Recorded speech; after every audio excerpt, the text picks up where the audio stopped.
আমাদের বাগানে যে সমস্ত গ্রীষ্মকালীন বর্ষাকালীন গাছ রয়েছে, যেমন বেল, জুঁই, গন্ধরাজ, মধুমালতী, টগর, এই সমস্ত গাছে কি খাবার দেবেন সেটাই আজকের ভিডিওর আলোচ্য বিষয়।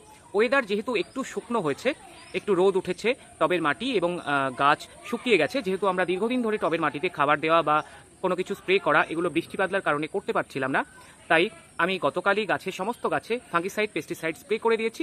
আর আজকে গ্রীষ্মকালীন এবং বর্ষাকালীন সমস্ত গাছে খাবার দেওয়া হবে। তো খাবার হিসেবে আমি এখানে নিয়েছি ভার্মিকম্পোস্ট বা গোবর সার, শিংগুঁড়ো, নিমখোল, হাড়ের গুঁড়ো, লেদার ডাস্ট বা জৈব চামড়া সার, আর এটা হচ্ছে 1 চামচ লাল পটাশ।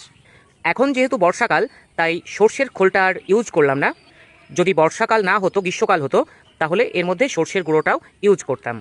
তারপর এই সমস্ত উপাদানগুলোকে একসঙ্গে ভালো করে মাখিয়ে নিতে হবে। আর তারপর খাবার দেওয়ার আগে টবের গোড়ার মাটিটা ভালো করে খুশে নিতে হবে। তারপর টবের কিনারা ঘেঁষে চারিদিকে প্রায় মোটামুটি 1 মুঠো মতো খাবার দিয়ে দিতে হবে। খাবার দেওয়ার পরেও টবের গোড়ার মাটিটা ভালো করে ওলটপালট করে দিতে হবে, যাতে সমস্ত খাবার ভালো করে টবের মাটির সাথে মিশে যায়।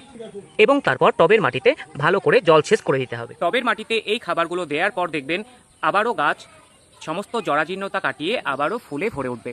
ভিডিওর সঙ্গে থাকার জন্য ধন্যবাদ। আবারও দেখা হচ্ছে নেক্সট ভিডিওয়। আর এই পেজ বা চ্যানেলটি ফলো বা সাবস্ক্রাইব এখনও না করে থাকলে প্লিজ ফলো বা সাবস্ক্রাইব করে সঙ্গে থাকুন। ধন্যবাদ, ভালো থাকবেন।